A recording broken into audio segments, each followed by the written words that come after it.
Frankie the other night. Blog Talk Radio.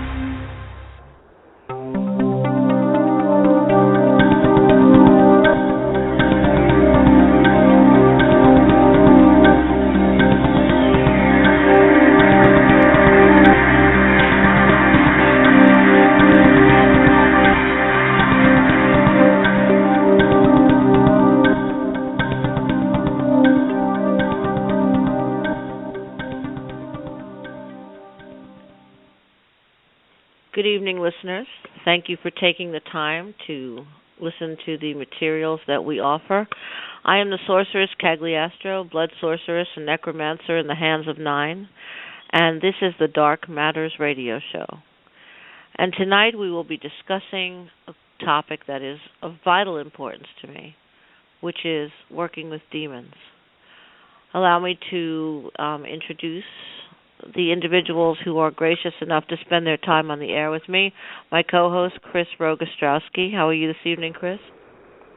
Oh, not bad. How are you doing, Sorceress? Good. Thank you for getting on here and getting ready to discuss this topic. Morganstknight, our science officer and producer. Morgan, good evening. Good evening, Sorceress. It's a pleasure, as always, to be with you.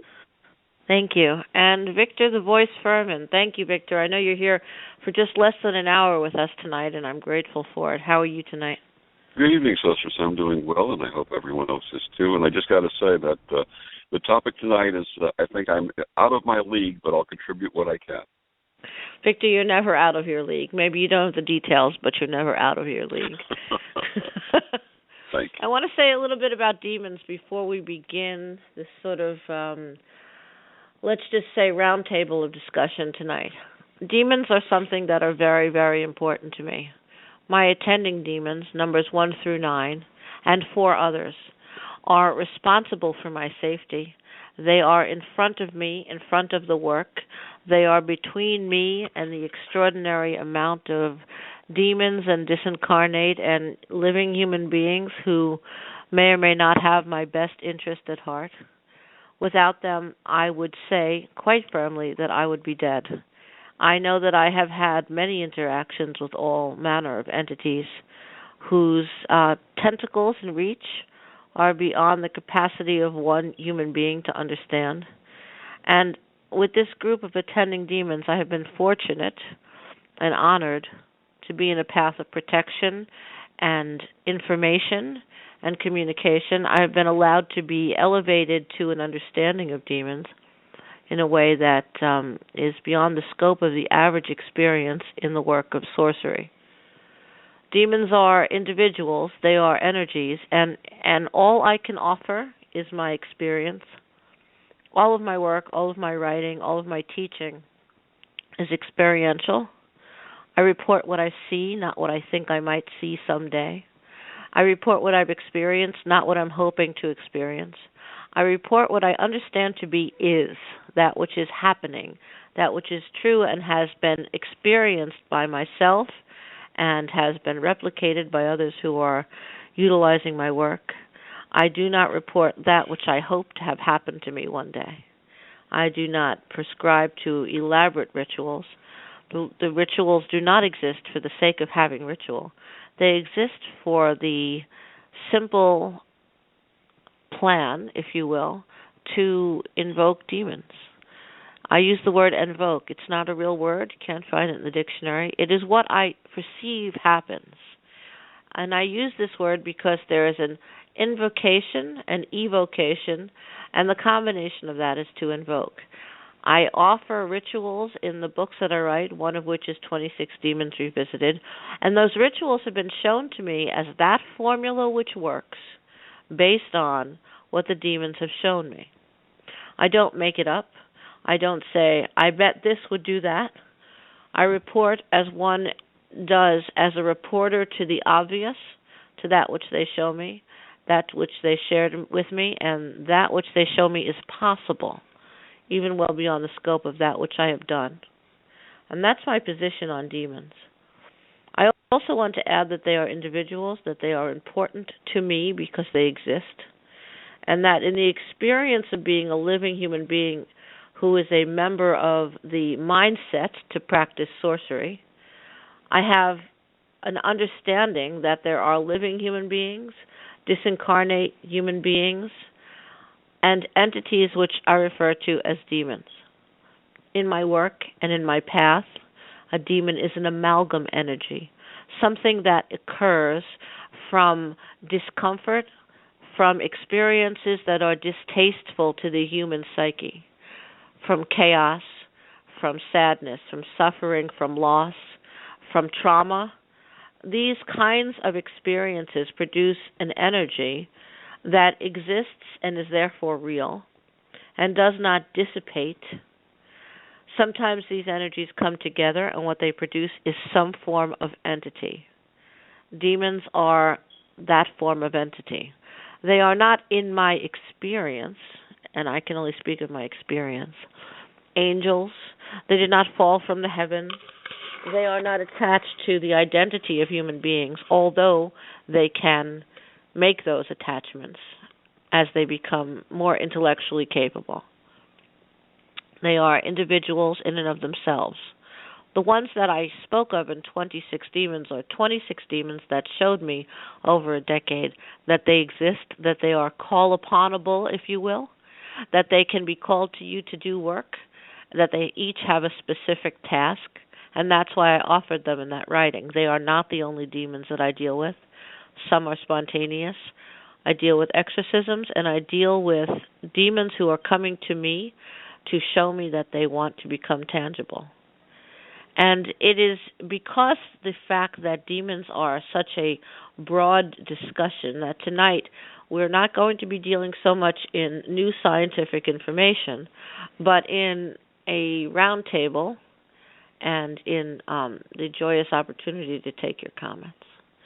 So I have much to say about demons. I've been saying much about demons for about 7 minutes. And I want to, if you'll bear with me, jump over to Victor and say, Victor, you said tonight you would be outside. I think your word was element. I'm not sure. Out of my league. Out of your league. Tell us why you feel that way. Because I have limited personal experience with the energy of what you would refer to, what has been referred to as demon. I will say that, number one, just to clarify things, because people know that I am an interfaith minister, I don't approach demons from the standpoint of the Abrahamic religions. I don't see demons as they're depicted in Christianity, Judaism, and Islam. So let me get that right off the table. My understanding and experience to this date of demons concur very much with what you were sharing before about an amalgam of energy. I've only had one conscious contact experience with what I would call a demon. That was about 1.5 years, 2 years ago. We were called to work with a woman who believed that she had some type of an attachment. And in the process of working with her, number one, she was very clear. She was not someone who was suffering from any type of emotional disorder. And what I did find in the process of working with her, a couple of things happened. I actually caught on a digital recorder a number of utterances. Let me just stop for 1 second and say that I'm very, very much aware of when I'm dealing with a disincarnate, someone who was a living human being at some point and who is now disincarnate. And this energy was absolutely not a disincarnate because of a number of reasons. Number one, it challenged me. In the digital recording, it actually called me by my name and challenged me to stop working with this woman. And that was pretty devastating. Not devastating, it was pretty impressive, actually. And the other thing that happened was a couple of photographs were taken while I was doing this work. And there appeared in the ceiling above the area where I was a group of what I would describe as energy balls, not orbs, but energy balls, glowing balls, in the shape of a delta. There were 3 on each side with one at the tip in the shape of a delta. And I'd never seen anything manifest in that way before. And what we came to learn was that this woman had suffered some, let's say, personal tragedies, and I'm not going to go into specific details, and that she had a lot of, because of these personal tragedies, she felt personally responsible. And I believe that energy manifested or became the amalgam around her in response to these personal tragedies and these things that she took responsibility for. We actually were able to get this being, this demon, this entity to leave, and it never returned to her home. And she felt, and the reason why she wanted to go on was, when someone says this to me, I normally, the hair on the back of my neck would stand up, but she said that this entity, this demon, was giving her instructions about self-harm. And when someone tells me that something that is telling them to harm themselves, obviously the alert goes up. But she was so cogent, she was so clear, and obviously not going to do any of these things, that I pursued it from the standpoint of the energy that we described. So, so it moved on, and she did not have a recurrence after that. I don't think you're out of your league. That's what I have to say about that. Perhaps in frequency of experience. This is the one and only that I'm consciously aware of. Let's put it that way. Well, I want to address that because the idea that a demon would ask someone to involve themselves in self-harm is a very broad statement because it does happen. And it is not so much that the demon wants someone to kill themselves. It's not so much the demon wants someone to do these kinds of things. It's that demons are attracted at the magnetic level to chaos. And if there isn't enough chaos, they will request it in the way that they can. Some cannot. Some can just cause enough confusion so that the human acts in a manner where chaos becomes the byproduct. Simple things, moving things around, creating confusion on that very sort of terrestrial level. And those demons that are of a higher frequency and have an ability to communicate more information, and in many ways, and we can discuss those ways, will actually ask for this sort of thing so that the person is in the conflict of the life that they're leading and what they're being asked to do. And it is that conflict that causes the chaos, and this is the thing that they are attaching themselves to. This is the energy that comes out of that experience that feeds them, that gives them the energy that they require. And this is why when we talk about harvesting blood, it's not the blood. That is in service of the disincarnate. It's the harvesting. It's the stress. It's the suffering of pain. And it is an odd sort of gray area, a line up the middle, if you will. They are not looking for pain. They are not looking to put you in pain. They are looking for the byproduct of the pain. If you are in pain, there is suffering and chaos, and they feed on that. It isn't an intellectual pursuit. They're not saying, I don't like you, so I want you to suffer. They're saying, I know that you're available to suffer, and therefore the byproduct is chaos. And that's really what's happening there. Thank you. Well, you're welcome. Chris, what are your thoughts on what demons are and how they fit into your work? Well, where I live, I'm in Pennsylvania, so this is a hot spot for the Revolutionary War and the Civil War. And there's a lot of places around here where there was battlefields.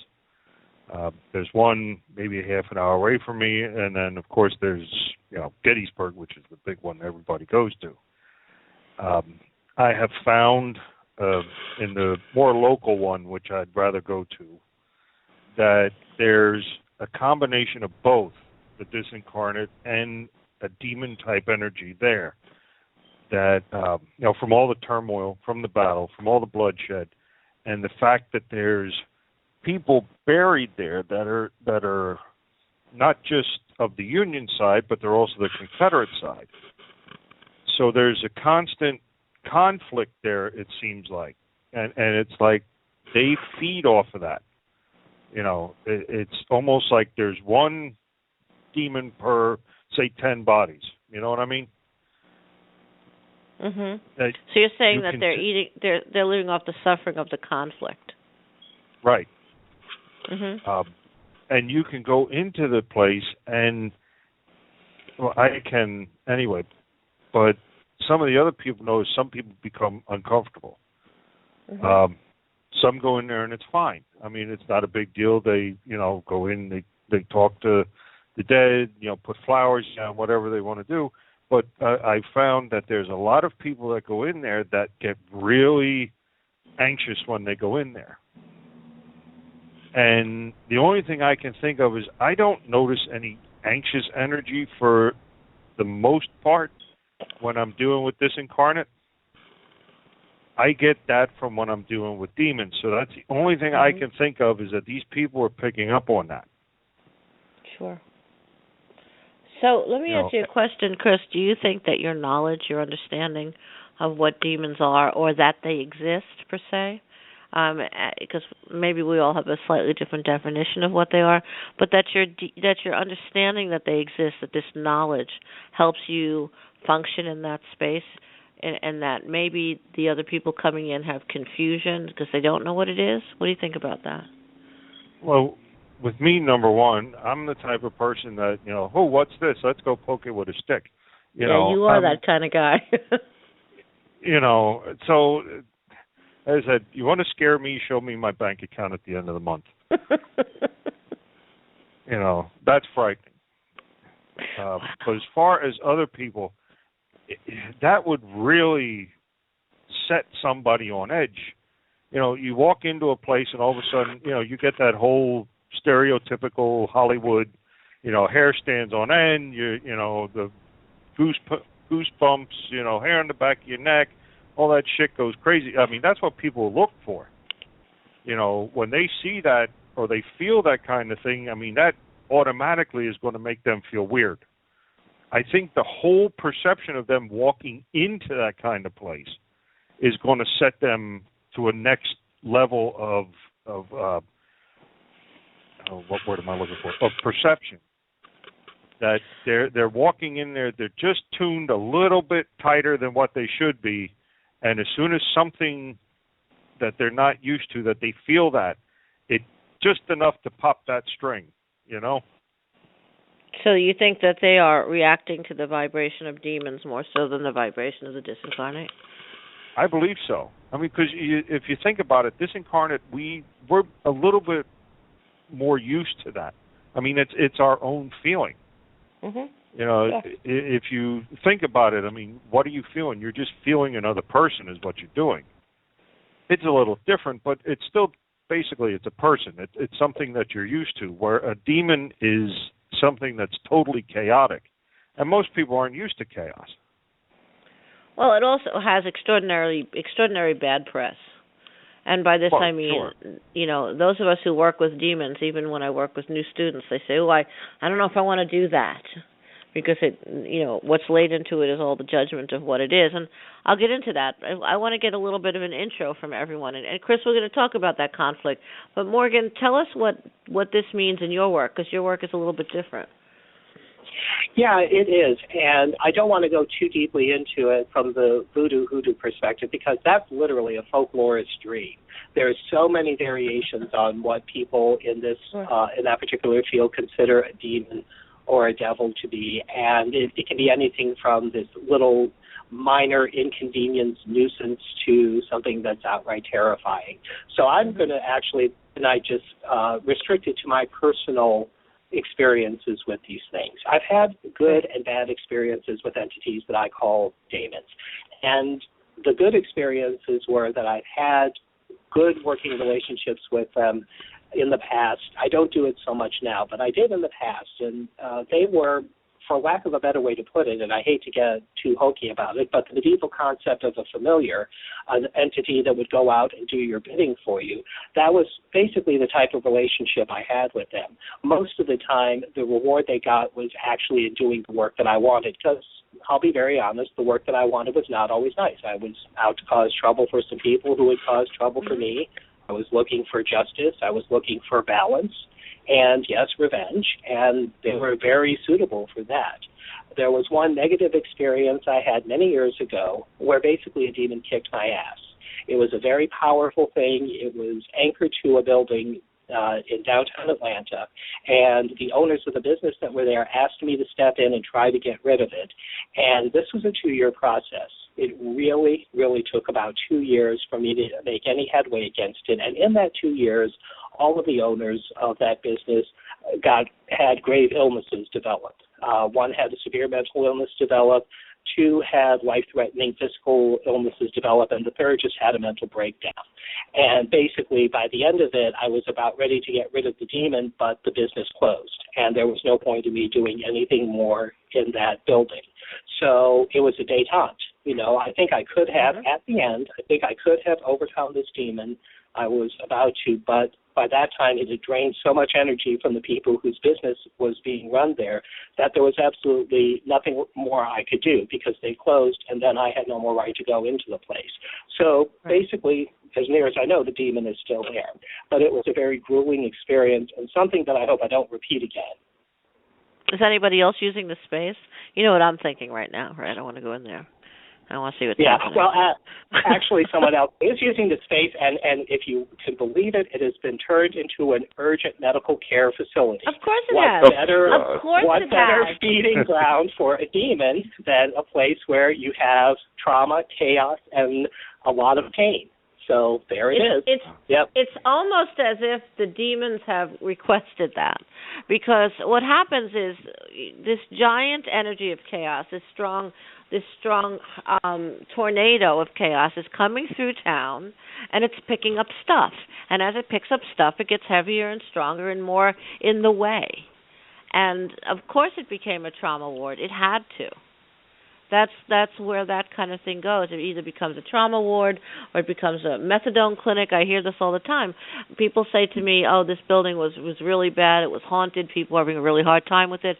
And I say, well, what is it now? And they'll say, well, it's a drug rehab or a methadone clinic, because these are people who have a fractured ability to handle chaos, and therefore the opening is wide. And that's what's drawn there. These are not coincidences. I just want to ask Victor a question, because I know we only have him in the show till 1:45. So do you mind, Morgan, if I ask you to hold on with that for 1 second? Oh, sure, no problem. Victor, what happened to those globes of light that were forming the shape above your head? Did they last for long? No. After they were in the photographs that first time that we went there, and then after we worked to clear that energy, they were gone. I just wanted to know. Morgan, I'm sorry, I didn't mean to interrupt. What were you going to go on with more of your own experiences? Oh, no, that was pretty much it. The demon experiences I had when I was younger, as I said, I'm no longer really using them that way because I now follow different working methods. But I have absolutely no problem whatsoever with summoning demons, and there are protective entities around me right now that, after having read your works and worked with you quite a bit, that I'm ready to stop calling protective entities and start calling attending demons. So technically, I still do work with them. It's just a slightly different relationship, since I don't necessarily ask them to do specific things for me. Morgan, if I can ask, I'm sorry, Sorceress, if I can just ask, Morgan, that building that you were referring to, any idea where the source was, where it started? I would have to say, now this was very close. It was an area where we had a lot of battles in the Civil War. That might have had something to do with it. It was probably about 3 blocks away from where the surrender of Atlanta actually took place. So I think there was a lot of, definitely a lot of chaos when you think about it. All the grief that the people in Atlanta were going through, having had their city burned and then having to surrender to those damn Yankees. But the sense I got with this, and I have worked with other entities that I don't quite classify as demonic, was that this was something very, very old.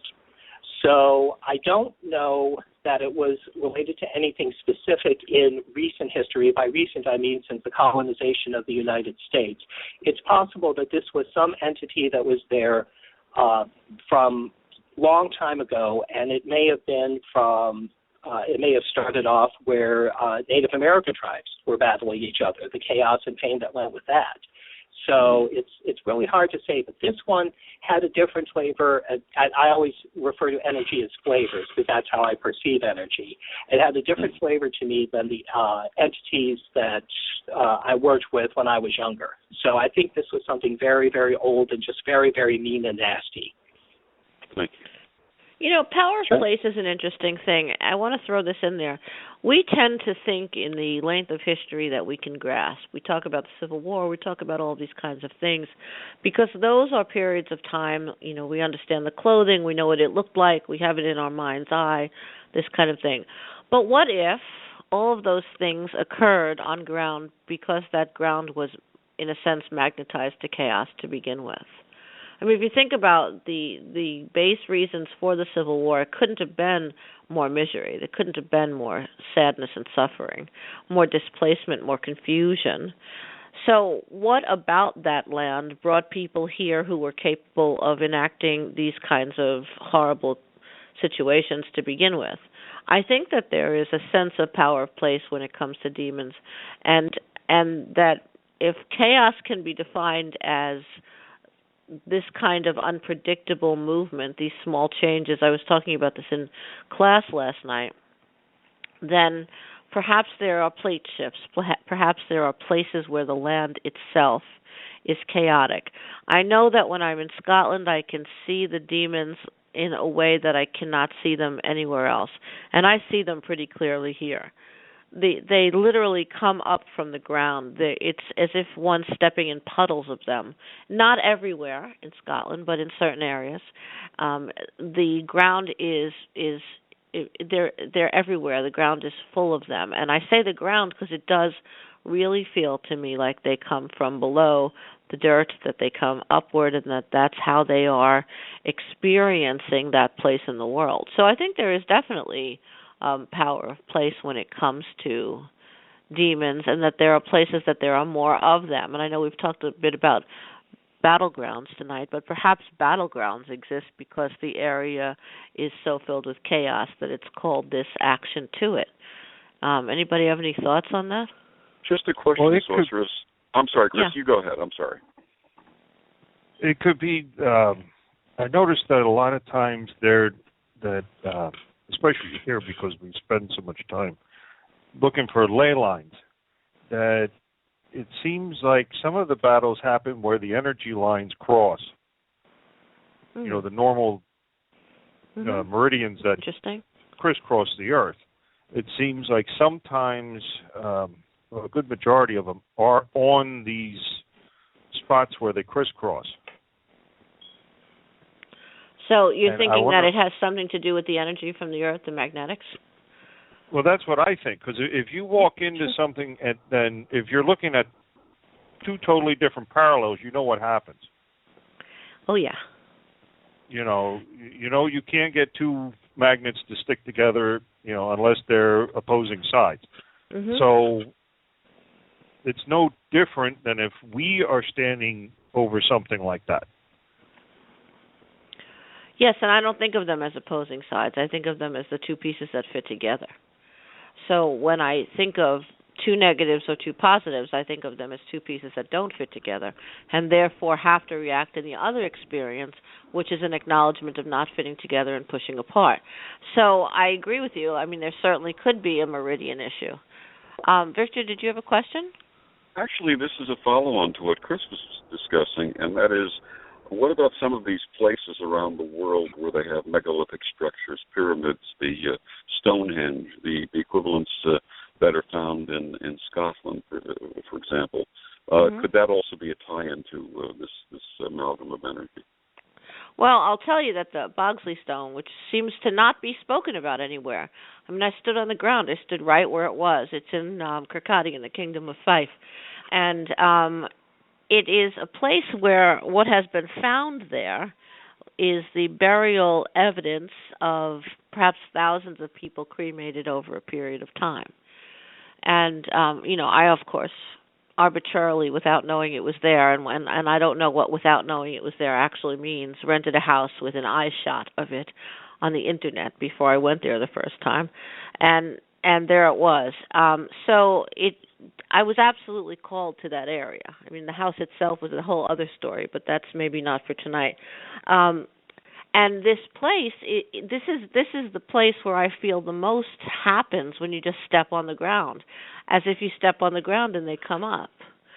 So the energy of the suffering, or the energy of the choice to suffer, because a lot of those were individuals who chose to be sacrificed because that was within their parameter, within their culture to want to do in search for a better place or in search for appeasing their gods. All of that goes on there. And there are many of these places, many more than the big ones that we think about. And the big ones that we think about have been so thought about and so walked on and so picked apart that they may not even be as pure as these smaller ones that exist everywhere. I mean, every continent, every area on the planet has these places where idols were built or some sort of acknowledgement of suffering or this kind of energy. Absolutely. Is there one that you were thinking about, Victor? Not one in particular, just the concept of, as Chris was talking about, the ley lines. You find a lot of these places are built where these ley lines intersect, and I was just wondering if there's a tie-in. Thank you for your answer. Yeah, I mean, look, the planet's covered in demons. I mean, when I say that, people, not the three of you, but most people say, well, that's a terrifying thing. It isn't really, because the planet was covered in demons 10 minutes ago before I said that, and it's the same now. So what is your experience? Take a look at it. It's a very real phenomenon, a real interaction. You know, and when we're dealing with demons, some of the things that we see in people experiencing demons are things that look like mental illness, and sometimes they are and sometimes they're not. You know, Chris, actually, you mentioned the Hollywood thing and what people are used to seeing, and I recently saw a film which I really think was just pointed out for me because it had probably come on to Netflix 5 minutes before I looked at it. And I don't really sit around and watch movies. I have it more for my daughter. But suddenly I found myself watching something called The Taking of Deborah Logan, which just came out. This fall, actually. And I think it came on to Netflix on the 21st of October, so it's a very recent thing. And the reason that I bring it up is not to promote a film. I have no interest in this film. But that it was a film based on the fact that there was a film crew doing a documentary of a woman they thought had Alzheimer's. Turns out that is not the case. And if anyone's going to watch it, I won't, break down all the details. But it brings to mind this concept of what is demonic energy, what does it do to people who are not able to filter it, and how do we differentiate it from mental illness? Now, Victor, I'm sure you've seen a lot of people in your work who are in the throes of either an illness or transitioning. And do you ever see things in there that you have questions about? I've never seen amalgam energy that I would refer to as, in the context of what we're talking about tonight, as demonic. Although I have seen, especially in families, where the families are clinging on to the person's spirit before the person departs and not actually letting go. And I have seen what I would describe as turmoil energy, where the spirit wants to depart and the family is holding on to it and not letting it go. And that's one of the things that I work with when I work with families, especially in hospice situations. But I think what I need to do is study more with you specifically, so that perhaps I'll start recognizing things that I have seen or experienced in the context of the demon rather than as some other form of energy. I think that's very important to be able to know the difference. I thank you for saying that. Because, when people say to me, oh, my kid is suffering or my husband's suffering or I'm suffering, I say, first, let's really look at what it is. And when by the time someone gets to me, they've been down all the normal paths. They have had it looked at the physical level, they've had it looked at the mental level, they've had it looked at the environmental level. When they get to me, they want an answer. Sometimes the answer is not the answer they want. And when they get to me, they want to hear it's a demon and I can get rid of it. So you have to look at the whole picture and see what the person is bringing.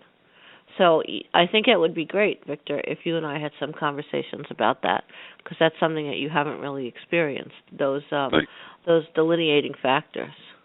Thank you. One other thing that I'd just like to bring up, something that I did not have a personal experience with, but I met someone.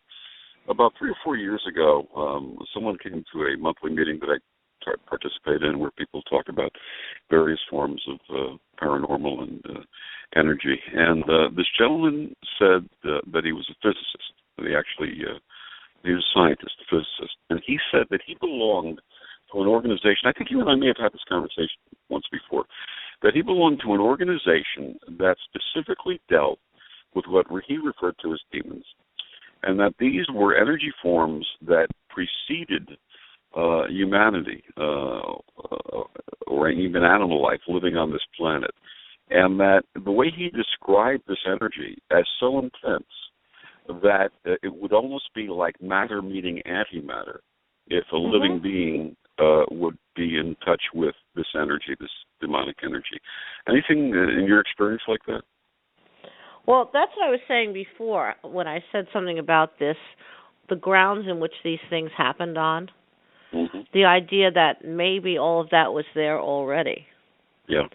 I do genuinely have an understanding that they predate animals, all sorts of anatomical forms, and that my work is based on understanding physics. That's how I understand that they are an amalgam of energy. So therefore, I have an absolute, I don't like to use the word belief because my understanding is based on what I've seen and what they've told me. So I don't operate in belief in that way, but an understanding that they were here before us, that there will be many more of them, and that there is an infinite possibility for how many of them there can be and what they can rise out of. Well, the Earth was born out of chaos. I mean, that it would only make sense that with all the explosions and things that have hit the Earth over time and the disasters and that there would be tons of demonic energy flying around here. Well, if you take religion out of it, then that's perfectly understandable. Get all that bullshit out. And just stick with the scientific stuff that with all the catastrophes, and my own beliefs are there's nothing new under the sun, which includes us. The planet's been around for how many billions of years? You're going to tell me we're the first time that there was this mutation of the genetic system? Come on, let's go a little bit further here. Are you saying that we're not the best product that's been here? Not even in a long shot. Because I'm willing to accept that that's probably true. And not even by a long shot. Not to minimize the human experience, but we can't figure out things that are on this planet that are here 1,000 or 2,000 years ago and how they got here. So we can't figure out things that have been here since last week. I can't disagree with you, Chris. Sometimes I say it was on video and they were acquitted. This is the kind of thing I think sometimes. Yep. So in that sense, yes, I agree. Morgan, was there anything in the chat room that you want to talk about? There is. I wanted to first, though, mention that along the lines of what you're talking about as far as the demons preceding humanity, that falls exactly in line with physics, because under the theory of how the universe formed, in the initial Big Bang, there was only one unified force, and that unified force began condensing into smaller forces in incremental periods. They were very rapid as far as the major forces like electromagnetism and the weak nuclear force are concerned. They were within just a few minutes after the actual Big Bang, but it makes absolute sense that there would be this progression of cascading forces, and that certainly there would be energies and entities that were here before humankind. That's the way the entire universe is developed.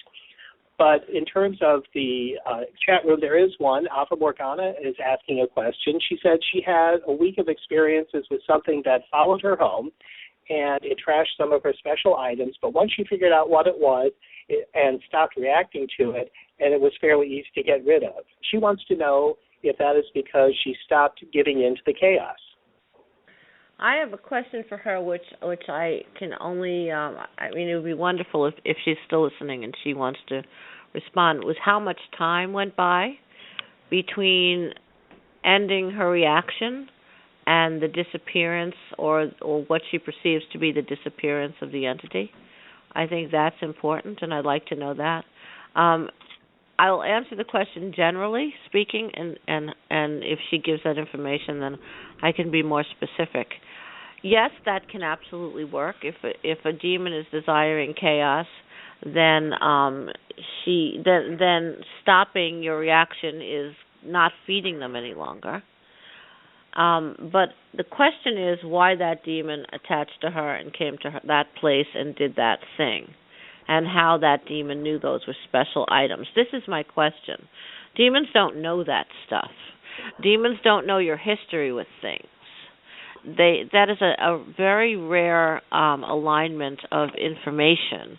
If a demon knows that those are the things it shouldn't trash and it trashes those things, then there's obviously some kind of history. So I don't know how much time went by.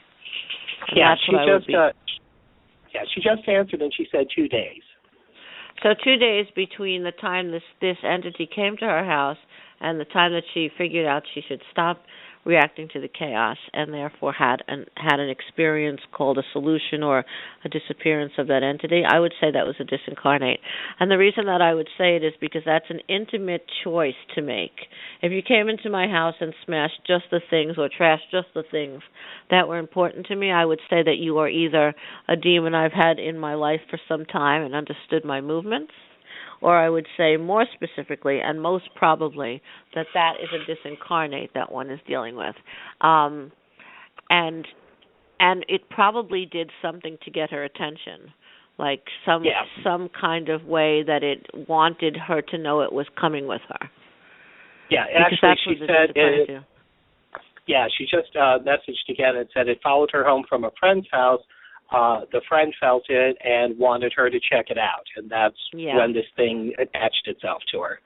This is a very intellectual process, and I'm so glad that she asked this question, and thank you for that, because demons do not involve themselves in an intellectual process and then just stop. If they think they've gotten your attention on that level, much more will go on. They will raise the bar, and that's how possession happens. First they'll trash stuff that you like, or they'll make an interaction in a way that's going to get your attention. But they'll do it by doing something randomly and seeing what happens, and then going on to another thing. So that's why this one sounds much more like a disincarnate to me. If a demon is doing things that's causing you to react with chaos or suffering, they will just keep upping the ante until there's no way for you to just say, okay, I'm going to turn it off, unless you are skilled in the way of working with demons. So that would be I wasn't there, so I don't know for sure, but I would say that this has the earmarks of a disincarnate trying to get her attention, more so than a demon. And on that note, I'm going to have to bid all of you a very, very wonderful good night, and thank you for allowing me to participate in this and have a league of my own, so to speak. So good night, everybody. Thank you, Victor. We'll catch up during the week. Thank you. Take care. Bye-bye. See you later, Victor. Good night, Victor. So this is one of the things that I think is so important, is to be able to negotiate in our minds the difference between disincarnate involving themselves in our lives and demons involving themselves in our lives. I have this definition of fear, which both of you have heard a million times, and fear is not a thing. It's inconvenience and not knowing what to do next, and it's the experience of those two things coming at a crossroads with one another, so that you are so far outside of your comfort zone that it feels like a thing we've defined as fear.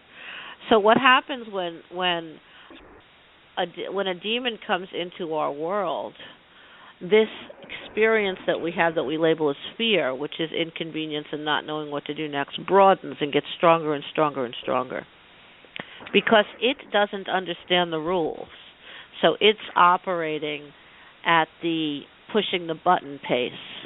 Just like when one has a little kid or a puppy or something that's poking at it and poking at you and poking at you, they're not planning ahead. They're saying, okay, this is getting a reaction, I'll do this, and I'll keep changing the game until I get more and more reaction. So when we see that, we're seeing a demon of an intellectual capacity, and therefore possession is very possible. Is anyone else hearing a lot of static or just me? No, I can hear the static too. Here we go.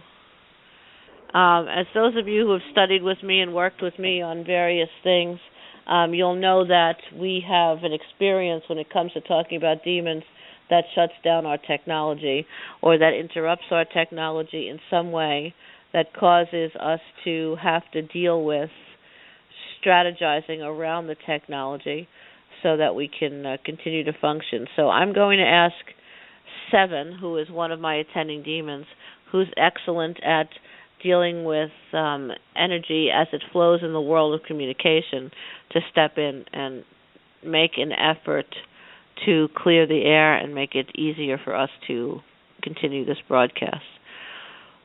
Chris, you want to take it? Okay. What I was thinking when we were talking earlier about people that have mental issues, making sure that the people that we're talking to that are having problems with possession or with something in their house, or we're making sure that they're stable.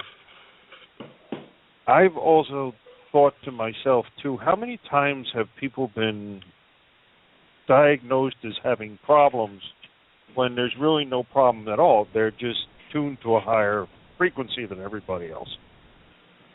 Mm-hmm. Sure. If you think about it, probably any one of us would walk into a psychiatrist's office, and the next thing you know, we'd be in the padded wagon going up to the loony farm. Yeah, absolutely. That's why I write a lot of books, because then they know that about me, so they can't make a decision that it's something else. Because like I said, just the things that come out of our mouth. I mean, most of the people look at, oh, okay, yeah. What other thoughts do you have? That kind of stuff. And I was just running that through my mind a couple of times, and I'm thinking, we don't think like other people do. Yeah, so we don't perceive the world like everybody else does. I mean, could that be why we see so much of this stuff? Why it doesn't bother us? Well, it's the chicken and the egg, Chris. Which came first? I had 2 large black dogs sleeping with me from the day I was born, sitting on my bed, laying on the floor, being close to me, creating chaos in the house and pushing an energy between me and the oldest alleged sister, who was let's just say less than kind of a human being. And it wasn't until probably 6 or 7 that I realized that these were not tangible dogs. Because I said, why don't we ever feed them? And the question was, feed who? So I think that it a lot of it is our experience. I mean, you grew up around people. I know you didn't have teachers per se, but you certainly had the ground that you stood on, and you certainly had the energies. So, we grow up in this kind of thing, and some people become extraordinarily conscious of it, and it troubles them, and they spend their life shutting it down. Some people don't experience it at all, and some people take it on as just as much of a reality in their life as everything else and works with it, and that's what we do. And, there's a lot of people who think we're crazy until the lights flash in their house and their dishes break in front of them, and, it's starting to rain in their kitchen, and they make the call, and then we're not so crazy. There's an enormous aspect of service in this work. I can't tell you how much time I spend saying, well, can I take one more on? I don't know if I can do it. Even my schedule, my life, how it works. And then I say, well, I have to, because that's what I'm in service to. So there's an extraordinary amount of service involved in this thing. You know that. You've been called to do things when you feel that there's not any more you can give. Oh, yeah.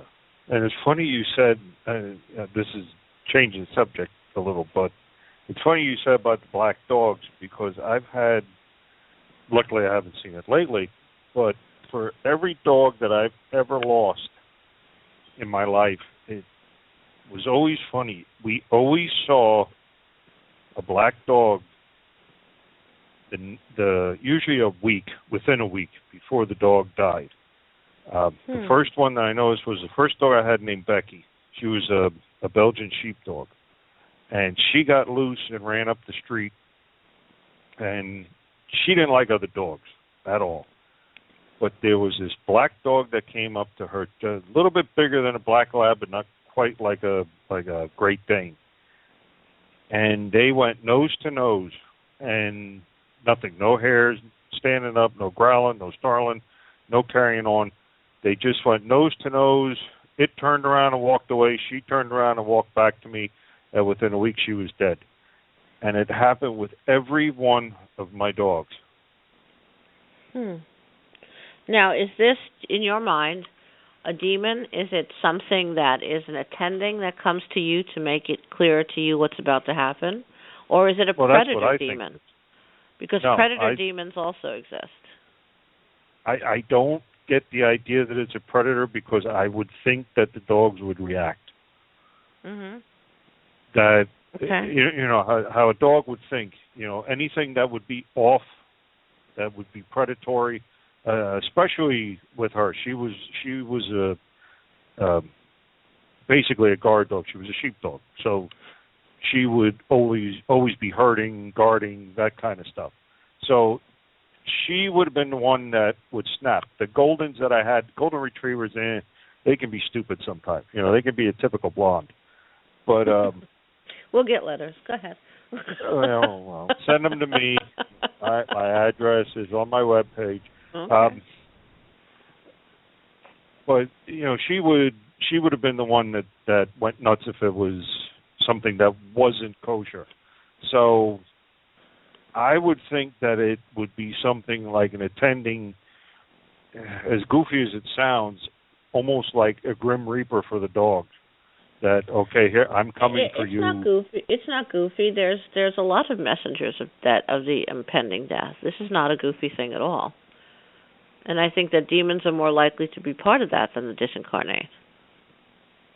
Well, you can't. I don't think the Grim Reaper would be, in the concept that we have of it, could be anything other than a demon. Well, of course not, because it's detached from death and yet represents death. You know, This is very interesting to me because culturally, the cultural attachment to demons is extraordinary. And this idea of the Grim Reaper, I mean, at this point, it's been so fictionalized and so played around with that it has almost a tongue-in-cheek kind of feel to it. But the fact is that demons sense chaos.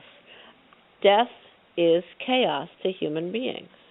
And to all creatures of, you know, in one way or another. It's not always scary, it's not always those things, but it is chaos.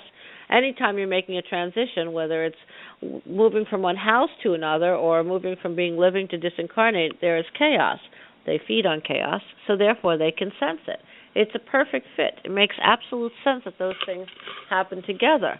And so why wouldn't the sense of this Grim Reaper per se be a real thing? And I think that it would have an ability to present itself in an understandable form, breed to breed, just whether it's human or whether it's dogs, it doesn't matter. I'm sure that these kinds of transmutable or shape-shifting energies are making it palatable, in a sense, to that which is around us. I mean, I know that those two dogs that I saw my entire childhood turned out to be two of the attending demons I have now, allowing themselves to show up in a shape I could accept. Because if they showed up as they look now, when I was so very young, I don't know that I would have been as forthcoming and willing to integrate myself into their energy.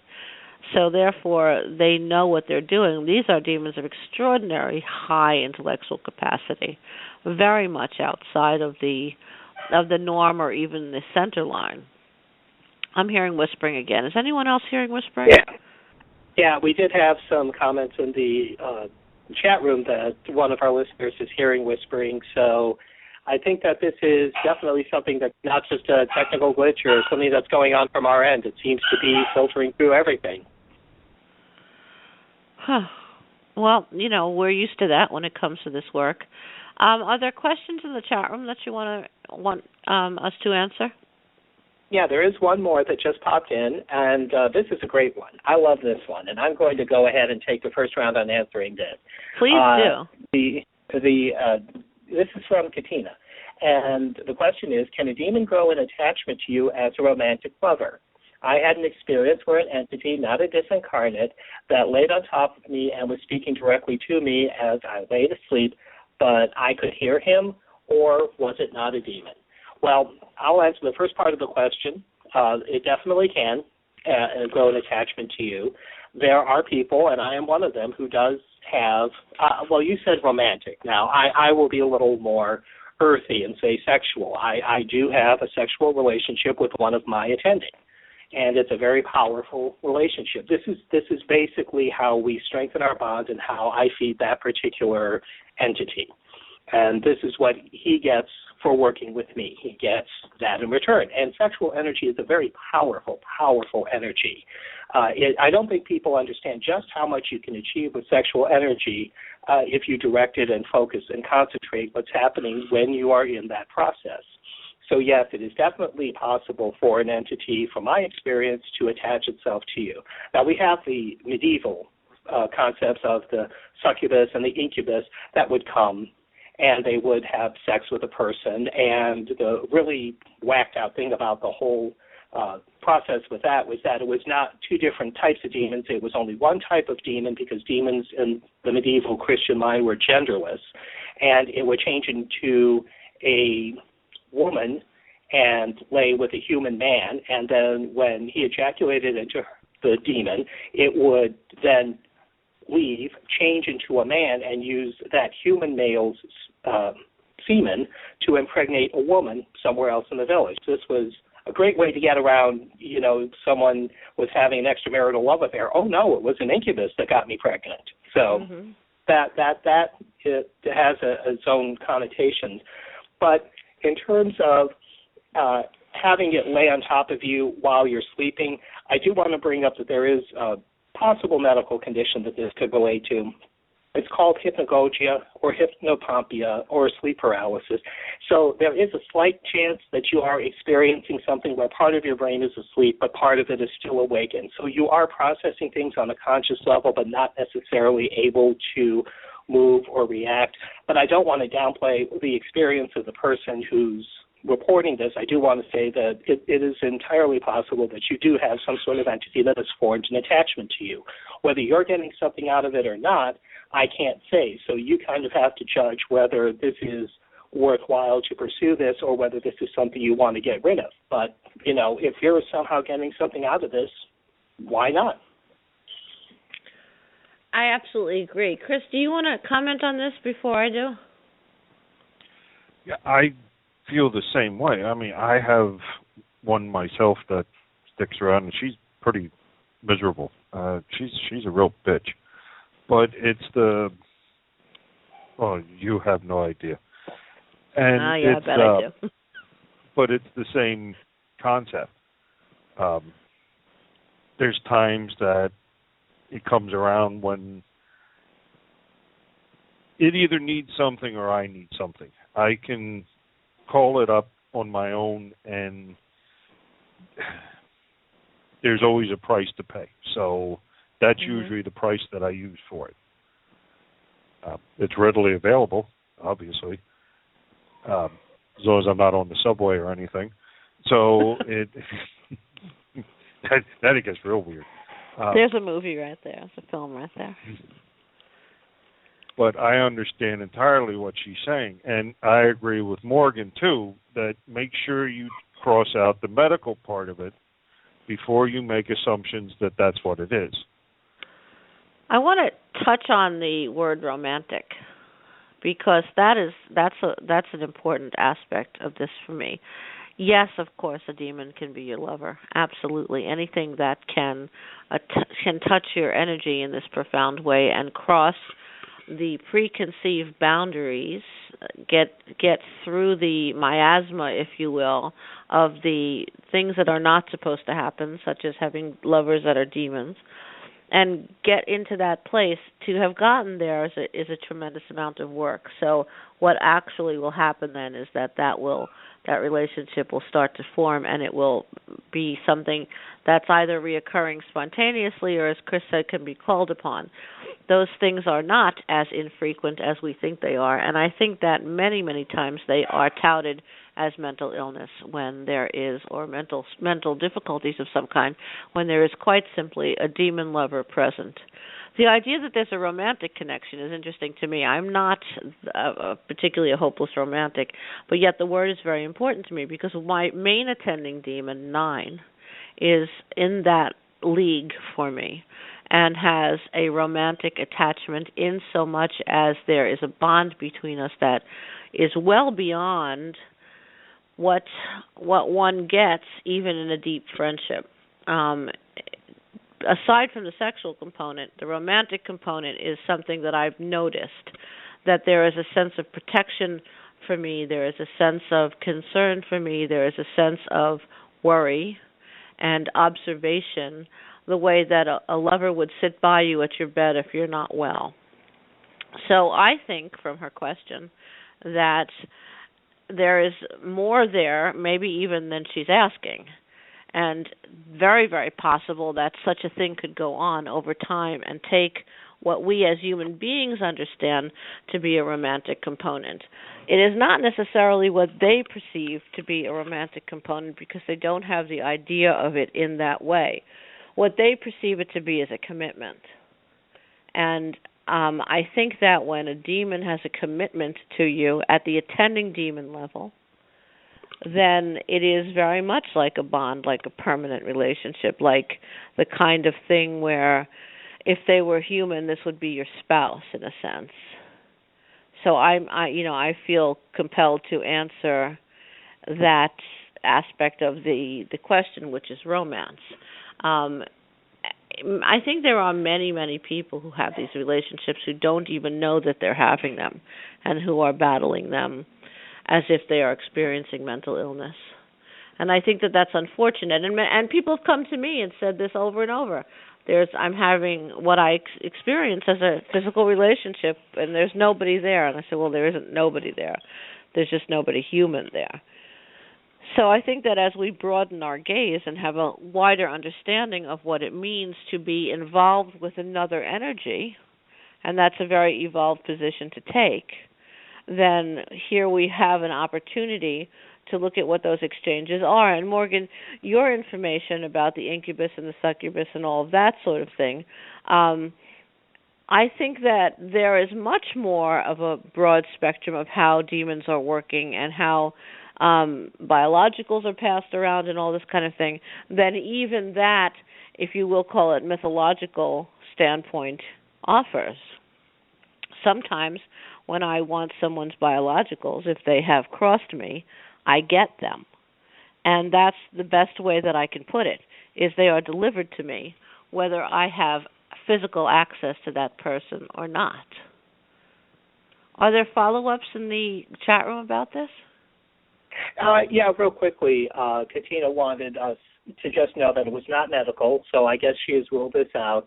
And she had mentioned she was asking because she felt that she was being kissed, this entity touched her, and she sees him in the shower or watching your shower. So this is a physical manifestation then, or at least a visual manifestation. I will differentiate the two because I know that demons can affect our sensory organs so that another person wouldn't necessarily see what was in there, but the person they're targeting can see. So I always consider that to be them targeting the visual components of our brain as opposed to physically manifesting, which is something slightly different. So I think that adds an extra dimension to what she was describing. It isn't something that was just on when she was asleep. So that would, in my mind, rule out hypnagogia and hypnopompia too. It would actually be something that she's experiencing during waking and especially during active moments, like an active thing like showering. When you're in that sort of an activity for something to manifest to you, it is more than likely there is something actually there. Sounds to me like she has an attending demon who has a romanticized or sexualized component and is very evolved. And this is not extraordinarily uncommon. It is uncommon that someone is wise enough to notice it and come to people who they can ask the right questions to. And I think that if she's having these experiences, she should consider pursuing this. And if she needs help, she can come to one of us. I'm extraordinarily findable. We all are. And ask questions. Or ask to have one of us communicate with this demon specifically and ask what its intention is. Because I think that it obviously is not, or it is my understanding that it is not deeply upsetting to her, which makes it even better. There might be work that she can do with demons. There might be more opportunity here. And a little bit later in this hour, I'm going to offer the steps of a ritual that will hone one's physicality to the receiving of and the understanding of demons. And if it's talking to her and telling her, the one thing that you really have to be careful about with demons is when they start to use human language. By this I mean it is not in their comfort zone to speak to us clearly. So when they do, there can be duplicity afoot. Very much like Lady Medea, who is spending an extraordinary amount of time with me, has been telling me. She's been saying that what she does, the way that she lures people into being able to take their life, is by not first approaching them with negativity or with things that would be upsetting or even confronting, but rather stepping up to them with comments that would give them comfort. We talked about her in class, and I think I even may have mentioned her on the air last week. I don't remember, but she is a demon that is thought to have a mythological component, and that steps up to people in the middle of the day in the greatest heat, mostly to farmers and people who are working in that sort of a world, and confronts them with questions which, if they cannot answer, then she either beheads them or eviscerates them. And she has been revealing to me in the last, what is it, Chris, now about 10 or 12 days, or maybe a little longer? It's about 2 weeks. Yeah, since we started talking about this. She has been revealing to me what this really is, and that those people who she physically attacks are just the very tip of the iceberg, that the ones that she has been more involved with are the ones that she's honing for their ability to involve themselves with demons. She wants to have many people she can go to. She wants to be part of a very large group of human energy and control it in this way. So here we have a demon who's thinking about a large-scale, broad-spectrum kind of possession. And we talked about what happens sometimes to a group of people, where they start to act in a way that is odd and curious and not natural, not an easy place for human beings to get to. And this kind of a demon can take these broad strokes. They can become involved in a larger energy. And I'm sort of being very careful right now what I'm revealing and what I'm not revealing, because she is in the middle of this communication with me. And although I said I would talk about it, I did not say I would reveal all the details. So in that sense, I'm taking a sort of narrow corridor. But what do we do? We've talked a lot tonight about when demons come to us. What do we do when we want to bring them to us? And I'll ask the question first, but not comment first. Either Chris or Morgan, you want to take that about what you do when you want to bring a demon to you? Well, I got a long story about that. So if Morgan wants to go first, he can. Yeah. I got a good one. Yeah, I'll make it quick. I let them know I'm interested. I say, hey. And now if I have a specific focus of a specific entity, it's a little easier to work with.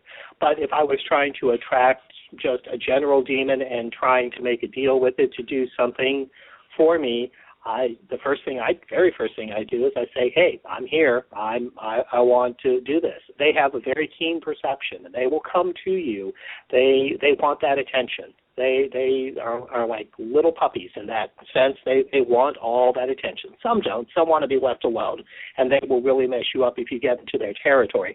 But by and large, if you're standing in a ritual space, or even if you're not even in a full ritual, if you just need to do it in the spur of the moment, you just say, hey, I need something, and they will come to you. Then that's when the long process of negotiating what you want done and what you're going to give in return comes to. But as Chris mentioned earlier, there's always a price, and that's something I want to emphasize from my standpoint with all our listeners.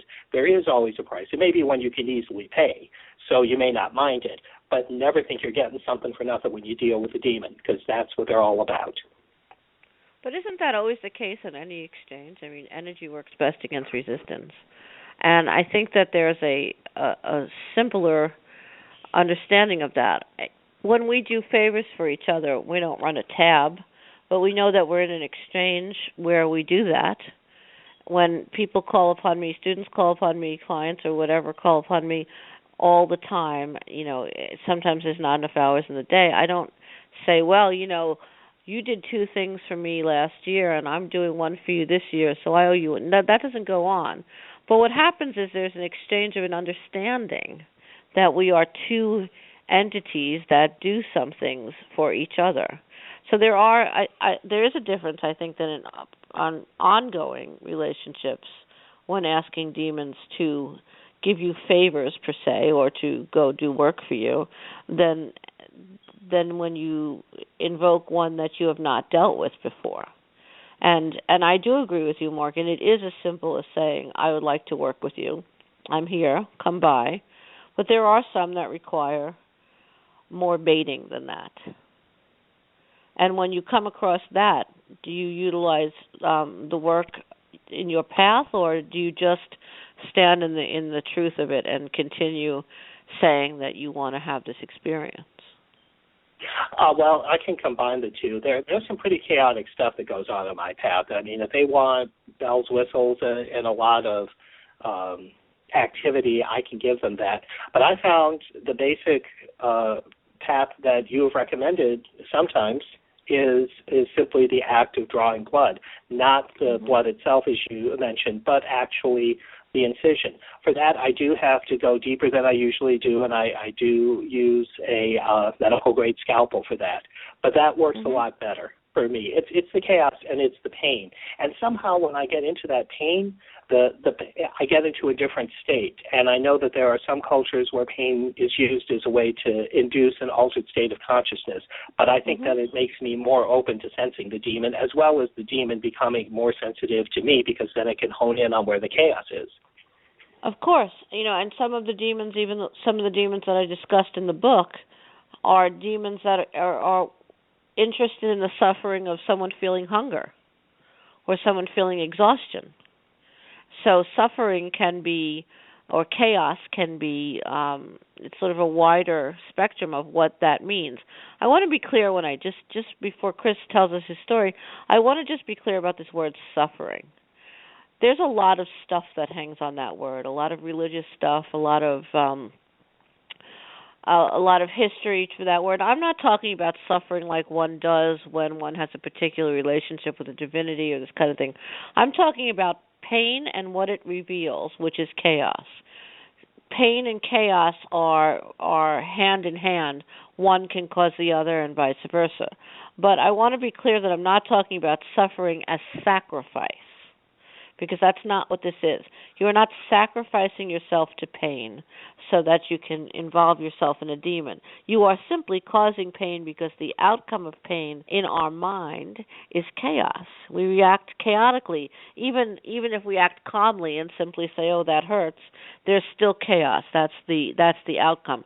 So I wanted to just take this moment to separate the word suffering from anything that has anything to do with sacrifice. Chris, thoughts? It's funny you said that.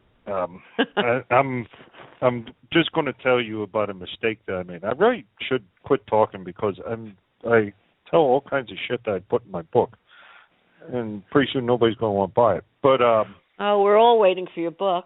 I'm waiting for your book. So if I'm waiting for your book, everybody's waiting for your book. But one of the things that I put in there is, this was years ago when I was first experimenting, and back in the 80s, there wasn't a whole lot of literature that you could go and get as far as these kind of practices go. And I was studying Crowley, and I was studying some of his procedures, and I was going through the demons on that side, and I came across a demon called Marvis that is supposed to be the demon that has all kinds of knowledge, and it shares it with humans, and it seemed like one of the few that were actually seemed like a decent, not so aggressive type demon. And I thought, well, I'll see if I can do this. Now, I have no idea what I'm doing, so I'm winging it like I always do. And I spanned it out over 3 days, and I asked a friend to help. And at the time, I was also studying some of the other practices from other cultures, as far as like the Lakota Indians and some of the other ones where they use pain to go into an altered state.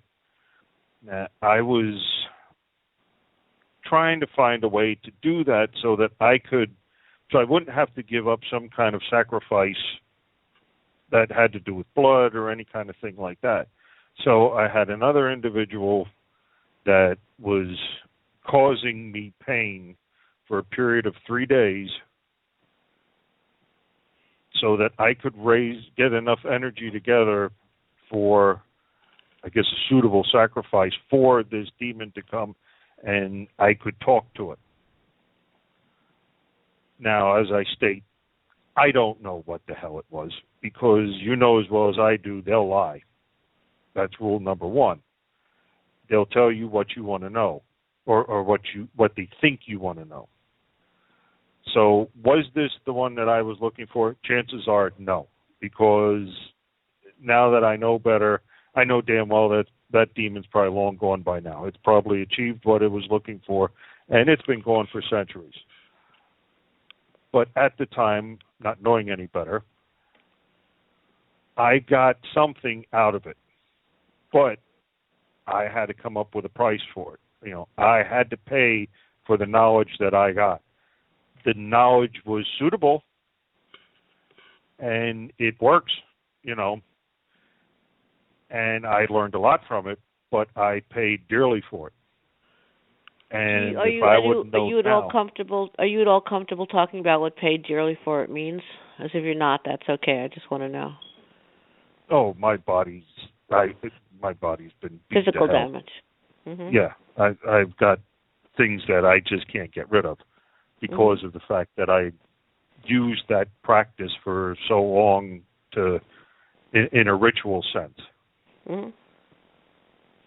And I said, it takes its toll on me, and it did. I mean, it literally hurt joints that will never be right again because of it. So I would advise anybody that wants to go out and try that kind of thing, don't. It's not the way you want to go. I can relate to that from my recent experiences. I wonder, Chris, if we got together and maybe brought in a few other people that we trust in this work and brought forward through the boxes, which those of you who don't know, who are listening, the boxes are the way that one of the 4 pillars of the science of sorcery that I've put together and offered for people to understand how to work the work itself.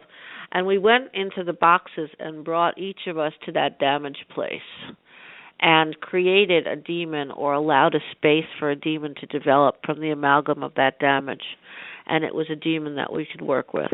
I wonder what that would be like. I think that's an extraordinary experiment, and I think we should do it. And I don't know. Remember those shows that used to be on Saturday afternoons with, Svengali and Dr. Shock? I think we kind of have something like that. I don't remember those shows. It would definitely be a Hammer film. I don't remember those shows, but I understand what you're saying, and I would love to be able to build that. The idea of building a demon. I mean, if we understand what they come from, if if we trust that the experience that I talk about, and the experience that all of us talk about, of these amalgam energies and these creatures, if you will, these entities that are living on chaos, then couldn't we create one? I don't see why we couldn't. I don't see why we couldn't either. Yeah, they're not identified like human beings. They don't come with that solid presence. They don't have DNA. They rise out of all sorts of crises. So I think that if we focused on that, and it's odd that I've never really thought about doing this before so clearly in the way that I am in this moment. I've thought about what it would take to create a demon or to develop one or to take the sort of seed of one, and by seed I mean some small chaotic energy and add to it. But I had not thought about constructing it from the very damage that they've caused.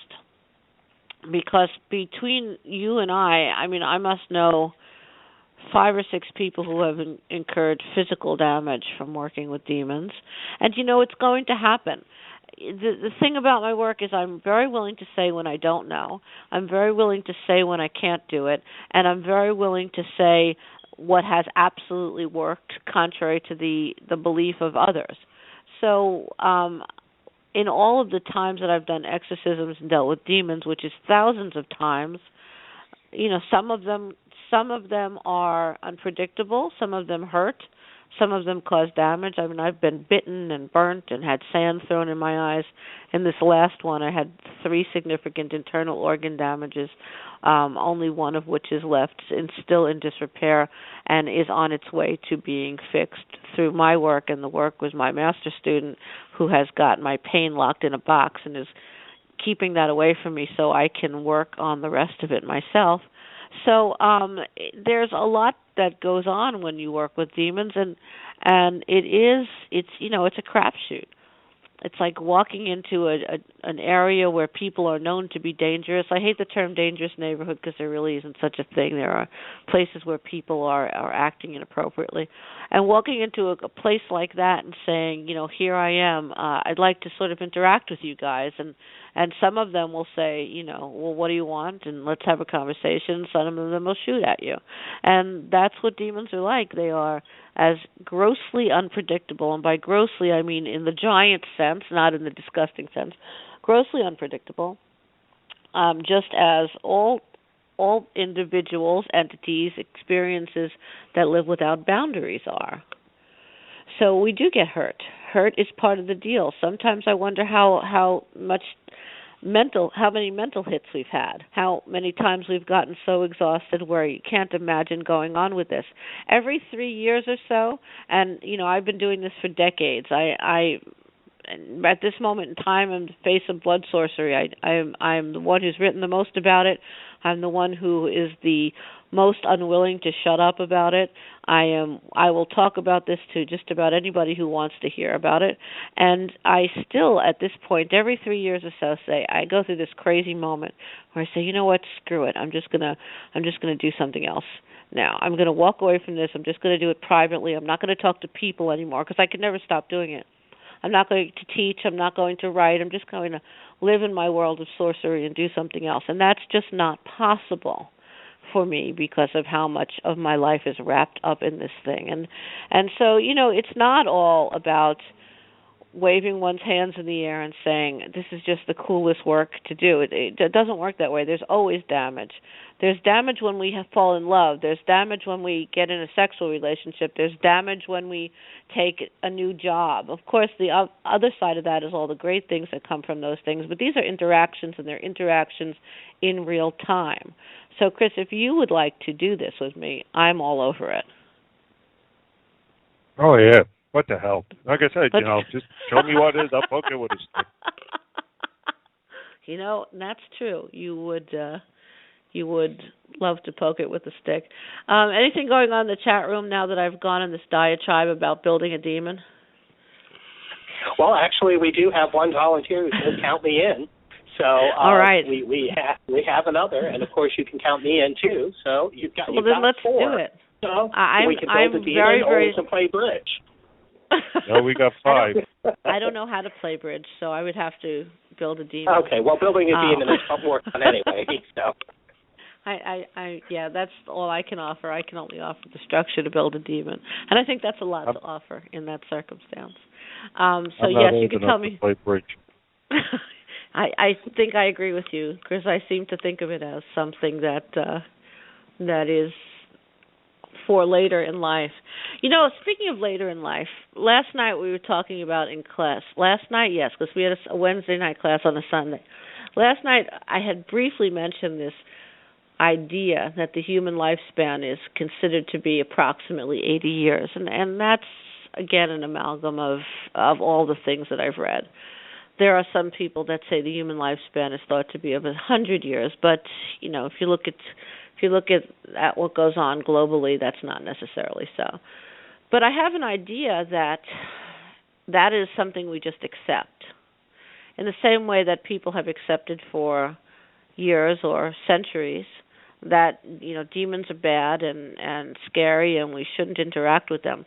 So as one broadens one's gaze about which energies to take in and interact with, then one can say that they can change the DNA of the history of the belief system that brought them to where they are. Again, this is something for which we can use the boxes. We could use a lot of the techniques in this way. But to link it all to demons, we've talked quite a bit about blood sorcery and about the disincarnate and how to connect it to the four pillars and in my particular manner of sorcery. But how do we connect demons? And I want to just take a moment to very briefly go through that and talk about, and then get to a bit of a ritual, how demons fit into the energy. Because demons are, as I've said a million times, an amalgam of energy, and all energy is somehow polarized to something. More attracted to heat, more attracted to cold, more attracted to direction. So when one is dealing with a demon that they don't recognize, one that they did not invoke, one that's come to them, diagnostic tests are necessary. And the more that you can find out about its physicality, by which I mean how its energy interacts with the energy around it, then you can sort of diagnose what it might be. In directional sorcery, what the polarities have shown us is that north is increase and more and preservation, the south is decay and pulling away. And I don't mean that as good and bad. I mean that as just what it does with the energy. That east is speeding up and that west is appropriate timing. So, and that's of course a bigger story than in this quick utterance in this radio show. But the fact is that demons will have polarities. They are an amalgam of energy. One of those energies is going to pull forward. It was Nine who said to me, this comment that I make about amalgams, he wanted to talk to me about that. And he said to me, yes, an amalgam of energy, very much like when you throw 10 people in a room together and give them a project, one of them will turn out as the leader. And that's what happens with these amalgam energies. One of these energies or one of these experiences that's caused the situation to be ripe for the creation of a demon pulls forward. Nine, I am not permitted to, in terms of my agreement with him, to discuss his etiology and where he comes from and what that's about. But I will say that he and a number of others come from a place where that which is pulled front is the chaos involved in intellectual pursuit, which is how he became as powerful and as intellectually formed as he is. Others come from a more physical pursuit or a more pedantic or pedestrian kind of pursuit, and therefore they show up in a way that is perhaps less intellectual, but has its own power. So if you think about the amalgam of any 10 people in the room and how one will pull forward, this is how demons define their focus. So if you can find their focus, you can utilize them better. We talk about possession, that can go both ways. Demons can possess us because we are possessible, by which I mean we are extraordinarily complex creatures, and therefore we have voids. All voids get filled, and if a demon can figure out where the void is and fill it, then they're in. That's what possession is. It is not the same as possession from the disincarnate. Possession from a demon is an interaction with energy that got in. It is not as intellectual of a pursuit. It is not a melancholy pursuit. It is not a pursuit to relive anything, because they have never been alive, so they're not trying to relive through us. But it does always have a component of their desire to become tangible. I have not interacted with any demon over a long period of time that has not expressed some desire to become tangible. I don't know if they know what that means, or if it is just in their, if you will, demonic DNA to go in that direction. So when we get in a place where we can start to understand their desire to transition, they're trying to become alive per se, and that's a really loaded word, because it means a lot of different things to anyone who's listening to it. But they have a desire to be able to pick up the cup with their hand. That's the best way I can put it. To have some kind of physicality that's usable and reliable. 9 has that physicality in the presence of being a demon, and that is an interesting gray area. And if nobody minds, at this point I'm going to take this concept of being in the gray area and talk for a minute about how one hones themselves to be present for demons. So if that's okay with you, Morgan, and you, Chris, sure, I'll take this moment to move forward and talk about that. In each of the shows, I try to do an on-air sorcery event, ritual, whatever language you like for that kind of thing, and bring about some kind of energy that will allow the listening audience, both in real time and in archive, to be able to tap into what it is that I'm doing. And these are ideas that have thoughts, ideas and intentions that have physical weight. And the difference between other thoughts, ideas, and intentions that have physical weights and the ones that I involve myself in when offering these mini rituals or these sorcery events is that they have been tried and tried and tried, so there is a collective consciousness about the fact that they work. So to understand how to hone oneself to be more magnetized towards the acceptance of demons, and to be able to know that the outcome can be that not only can they possess you, but you can possess them, by which I mean put an aspect of yourself, almost like a thought effigy, if you will, not a physical thing, because they don't deal with biologicals in the way that the disincarnate do. So if we use this term thought effigy of yourself into a demon so that it can go do your bidding for you, this is one of the possible outcomes. How do we get there? That's the question. How do we make ourselves honed to be able to pick up and receive energy that is thought of as demonic? And demonic meaning that energy which creates demons, not a negative experience, not in the religious context, I want to be really clear, but an energy that is an amalgam of suffering and chaos and confusion, which has now come together with some kind of strength, and in some sense some intellectual component, and is now presenting itself as a usable, viable entity. How do we get there? Well, we do a thing in the science of sorcery called the static practice. And the static practice is sort of outside of ourselves in a way. We stand on a line, an invisible line, a space, where we are in a presence of all and nothing in ourselves, and we have this energy that allows us to be open to picking up what we need to pick up and putting out what we need to put out. And the show is not long enough to discuss the static practice, but it is a place that we put ourselves in as practitioners when we are in a sense of being ready to strike at the target, when we are putting together our ritual, when we are putting together our sorcery event, our intention, our focus. It's our pure place from which to stand to create sorcery. The work of honing demons is the exact opposite. It is creating a space of internal chaos. If you want to pick up people who are attracted to pure sexuality, you dress in a way where you appear to be purely sexual. If you want to pick up relationships with people who are attracted to an intellectual pursuit, then you do the exact opposite. Demons need to be coaxed in these same ways. We know one thing for sure about them. We know that they are seeking chaos. They are drawn to it. They are seduced by it. And they are without power most of the time to turn away from it. So if we present chaos, they will come to us. Chaos is not erratic behavior. Chaos is a state of the movement of energy in small amounts, creating an intangible probability of outcome. It can go either way. It can remain what it is, it can settle out, or it can grow. This process of creating the chaos must be internalized. So I say to the listener, when you sit very still and you feel an energy inside of yourself, you feel a moment that you remember that is a traumatizing moment. We're not talking about creating a trigger we can call upon at any time. We're talking about creating the scratching of the needle, craziness. We're talking about creating an energy inside of ourselves that is without reason. And as I'm talking about this, consider putting yourself in this state.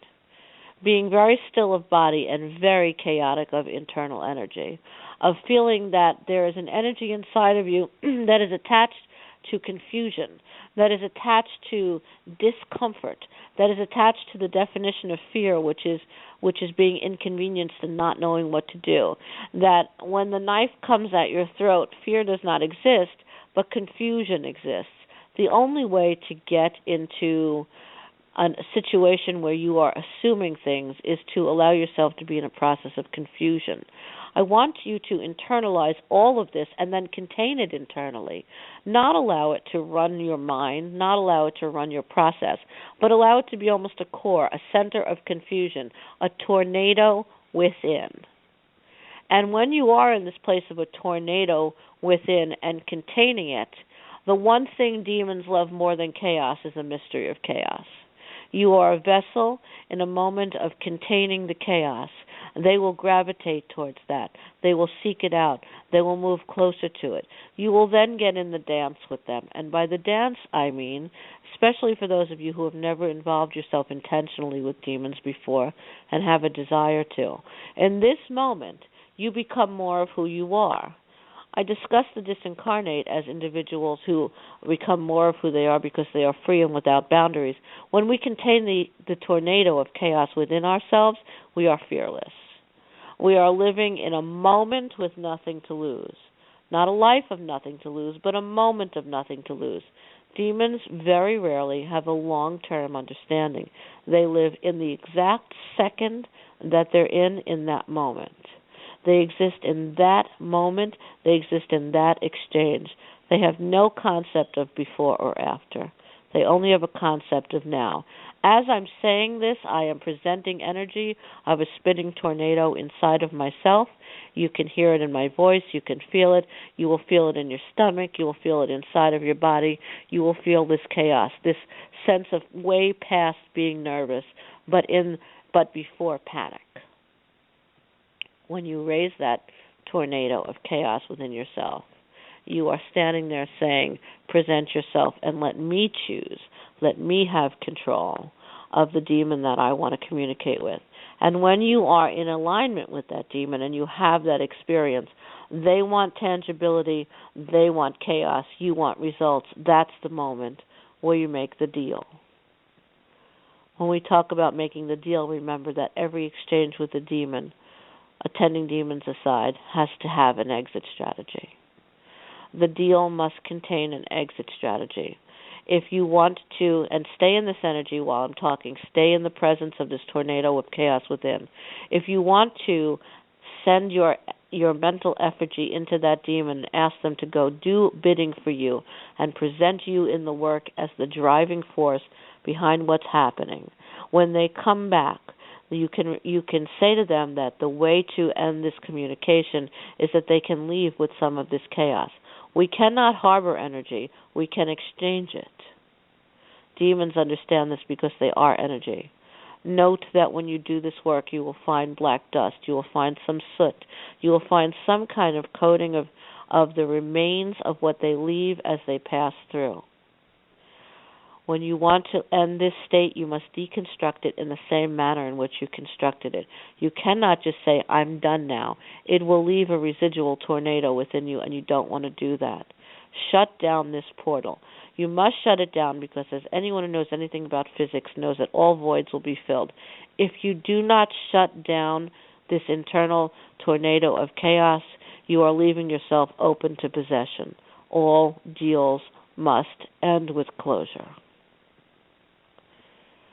It is a good idea when you do this work to have a large magnet nearby. If you do this work often, you can allow yourself to develop a connection to a magnet, a specific magnet, one that you hone a relationship with. By relationship, I mean an understanding of each other's energy. And then you take a breath and you let it go and you settle it into that magnet. For the purpose of tonight, just let it go and make sure that the void closes. The door closes behind the energy of that demon, and let it go.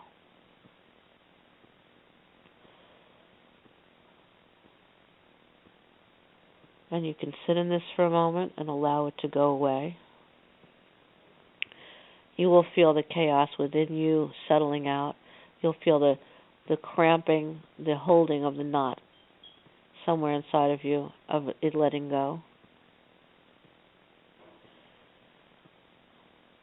And you will know that the void is closed. And if anyone has any questions about how that works, or if anyone has any questions about how to continue this kind of a ritual, this kind of experience for a longer period of time to call in specific demons, then the way to do that is to communicate with me, and I will share that information with you. Thoughts from other people who I'm on the air with? I felt real intense desire in the middle of this to get up and engage in some kind of physical activity to let that energy out of me. And I had to force myself to stay still in where I was seated. You know, to not even, I even noticed my hand started just kind of jiggling as a sort of a nervous reaction, and I had to force it to stay still. So it was a very powerful thing for me to have this inside of me. And there was a point at which I felt I became somewhat detached and was able to watch it from an outside perspective. And that was the point at which I felt I was able to actually send it out to do what I wanted it to do, to engage a demonic entity, to bring it to me. And I'm hoping that it will manifest results quite soon. Yeah, that's exactly what's supposed to happen, that release. And I choose not to mention the release in the first time that I show that to someone, because if it happens, it's perfect.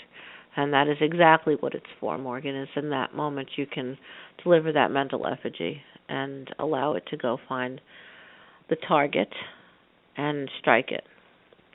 Chris, what was your thoughts about that? I think I might end up having something in the house again. Uh-oh. You know, Chris, I think since you've been hanging out with me, there's been more and more of that. That happens. I don't know. Effect. It could be that, or just because of where my proximity is to different places. Like I said, down the street I have a crematory and a funeral home. I've got two cemeteries near me. It's like, there's all kinds of carrying on here. I live at the crossroads, so like I said, it's not hard for strange things to happen in this house. No, I'm sure it isn't. I'm sure any house that any of us are in who have these abilities and these connections and have an understanding of how this works, a lot of things show up that would not ordinarily show up for people who don't have these connections. You know, recently my daughter took on a new activity. That's all I'm going to say about it. And while I was there waiting for her during that activity, I noticed an individual sitting in the waiting room, and it was clear to me that this was a demon. And I was looking at her and observing her and seeing what she was doing. And later when I checked in with my daughter, I said, "Did you see something?" And she, of course, described exactly what I saw. So there was, in fact, a strong demonic presence that lives in that space. Now, many, many people have gone through that space. I don't know who's seen that or who hasn't seen that. But those of us who are honed are honed. We're just that. I don't really like the word psychic medium. I don't really understand those two words together. I never really have. They seem to me to almost be repetitive, and yet in some ways contrary to one another.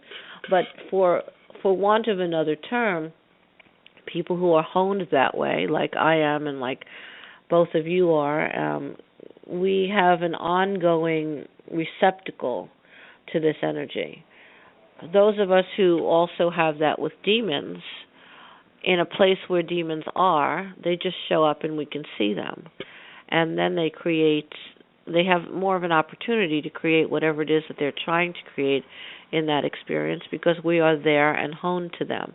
If you do this exercise, and I'm talking really to the listening audience, and you do it over and over, and then you get specific about the demon that you want to talk to, you will find that it becomes easier and easier, almost like a trigger, like a switch that's flipped.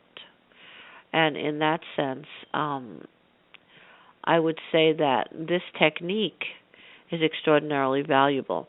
And I think, Morgan, you will clip this out of the, or copy it out of the whole show and leave it available. Is that? I will indeed. Tell the listeners what that's about and how you plan to do it. Because we're also going to do a series of these that will be available on CreateSpace or something like that.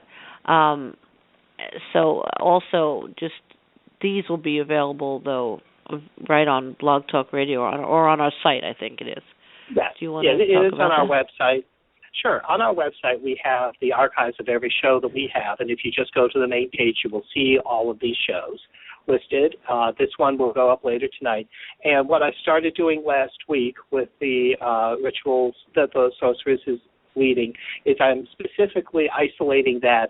And so right on the same line as this week's show, which you will be able to click and listen to directly on the web page, there will be a separate link that is specifically for this particular ritual. Now, of course, we want you to listen to the whole show, but for those who afterwards want to focus on the ritual rather than going through the annoying process of trying to adjust the little thingy on the bottom that allows you to rewind back further into the show and figure out exactly where it was, this will be isolated so you can just listen to this again and again. And that's extraordinarily useful. Thank you. We are actually planning, the three of us are planning, a series of these rituals that you'll be able to get the same way books are available, but these will be audio files. And they will each series will contain a group of them, a small group of rituals that are usable just in the content that they are. And what we will be doing, the format is we'll be discussing what the ritual is first, and then in the beginning I'll be doing these little mini rituals so you can hear them, and we will develop that so that we're all doing them. But in the first series, that will be the format, so look for that coming. There'll be information about that. Do we have any comments about this in the chat room? Because we're getting close to the end of the show. We actually do, and I'm glad you brought that up because I do want to get this in. One of the listeners says she's having difficulty letting the energy go. So I don't know how you want to revisit this, but I think it's important that we do.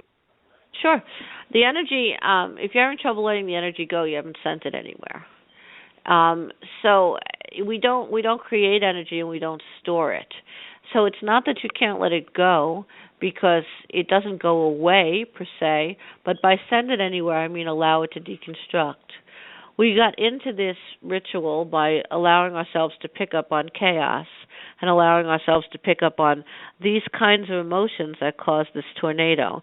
What you need to do is, if you cannot just release it, and some people have a little bit of a hurdle to get over with when it comes to just releasing it, you will be doing the reverse. You'll be slowing it down by putting yourself in a mindset of things that are not chaotic, things that are very tangible.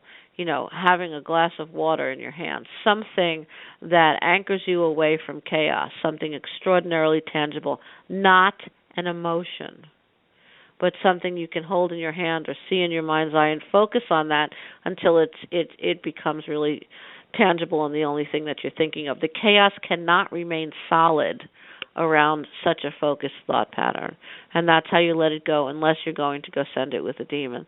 And even that, when it comes back, you have to deconstruct it. So focusing out of it and I think I just felt someone let it go. So I'm curious as to whether or not it's that person. As I said that, I felt someone who was struggling let it go. So if you're still in that place, then that is the way to do it. Does that help? Yes. She just wrote back and said, yes, this makes sense to her. And she said, yes, and it just let go for her. She okay, good. Right. Good. Wonderful. Wonderful. You know, the connection to the audience here is superb, and I'm very grateful and honored to be part of it. It's a very big honor to be able to sense people that way. And you know, I think we should consider doing a show going forward about how that happens and what the mechanism of that is, and how we use our energy in that way and pick up stuff from a random listener whose name I don't know, and I feel it let go because I'm in the process. It's not that I'm seeing that individual, but I'm feeling that someone who connected to me was in a process, and that's what I pick up. So we should even think about that going forward. But it's getting close to the end of the show now, and I want to talk about a little bit about what's going on moving forward in the show. And I mentioned that we're going to be doing these little packets or these little groupings of rituals. This is an extraordinarily talented group of people on this radio show. I won't speak for Victor because he's not here at the moment, but we'll revisit this when he is. This is a group of individuals who have dedicated their life to this work. And there are books written, there's books on their way, there's a lot of information. None of us are doing this because we're interested in just getting our books out there. There's so much more to it than that. If one of us wanted to be wealthy, this would not be the absolute best route. The dispensing of information in this way is something that is involved in a great deal of integrity and time and honor and study, gathering of data, the asking of others to enter into our world to test our methods. We do this because it's what we are, not just what we do. And with that in mind, I want to say that my Wednesday night classes are an extraordinary opportunity for people who want to learn this work. And if you want to talk about that, because it's not the right fit for everyone, I want to be very clear, then contact me. But there's a lot to be said here, and we are people who are a resource to individuals who are starting their trek through sorcery or have gone through many, many paths and are interested in finding people who can help them hone to what their path is, because the three of us have very different paths with very similar outcomes, Victor as well. And I think it's important to remember that this is a resource. So I'd like at this point to take a minute for each of us to talk about how to find us, and let's start with Morgan. Morgan? Did I lose you? Oh, wait, there I am. Sorry. Yeah, here I am. Sorry, I don't know how that got muted. But, yeah, you because can reach there's demons involved, Morgan, because we've been talking about demons for 2 hours, and what did you think was going to happen? You're right. Now I feel like I'm a member of the club. I've had my first electronic malfunction with demons related.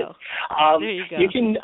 You can reach me at morganstknight@hotmail.com. I do want to point out to all our listeners that at the top of the page, if you are actually on the Blog Talk website, there are email links for all of us. So as we're going through this, you don't have to be hastily writing this down. There are email links to us as well as to our main webpage, the Dark Matters Radio Show. It's the Dark Matters Radio, Cagliastro.com, and that link is up there as well. And Morgan, the book, talk to us about how the book is doing.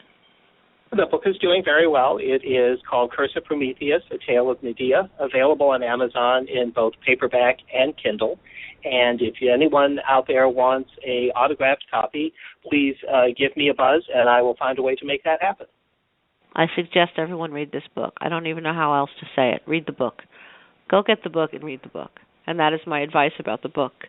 Chris, how do we find you? You can find me on helsrogue at HELSROGUE at gmail.com, and you can also find me on Facebook at helsrogue, which is my page. And all of us can be found on darkmattersradiocagliastro.com. That is our main website, separate and apart from Blog Talk Radio, which allows us to present ourselves in a more, I would say, in a better way in terms of some visuals and this kind of thing. And if anybody wants to contact Morgan or Chris or Victor and you didn't catch how to do that, if you just Google me, it'll come right up. Dark Matters Radio will come right up, and there you can find anybody on this show who is whose words might have touched you, or whose methods might be the methods that you're interested in. There's no right path or wrong path. The only right path is the one that works for you. There's no right way or wrong way to do this. That being said, there are those of us who spent our life in the study of this work, and we have some methods that may help. And that is all we're here to do, is to share that data and to talk about ways that you can access this type of methodology in your lives and enhance the work that you want to do. I'm the Sorceress Cagliastro. I can be reached at sorceresscagliastro@gmail.com. I keep that email address because I cannot think of a way to make it easier. Of course, at darkmattersradiocagliastro.com, and my own website, cagliastrotheironring.com. If all that escapes you, just put it in Google and there'll be pages of it. But those sites will be on the front page at the top. And I teach on Wednesday night, and that is via live feed online. So there are people all over the world in those classes. And if that's something that interests you, studying on that level, do contact me. You can contact me by Gmail, sorceresscagliastro@gmail.com, or you can go to cagliastrotheironring.com. And then do take a chance, or do take time, rather, to listen to some of the archived radio shows that we have. The information is fantastic. What an incredible resource this team has put together. I want to thank Victor, who had to leave early tonight, and Morgan, thank you so much for producing the show and bringing everything that you bring to it. And you're quite welcome. Chris, thank you for being my co-host, someone who I cherish. And I'm the Sorceress Cagliastro, Blood Sorceress Necromancer in the Hands of Nine, available to show you the methods that I have in this work. Thank you for taking the time to listen, and good night. Good night, everyone. Good night, everyone. Good night.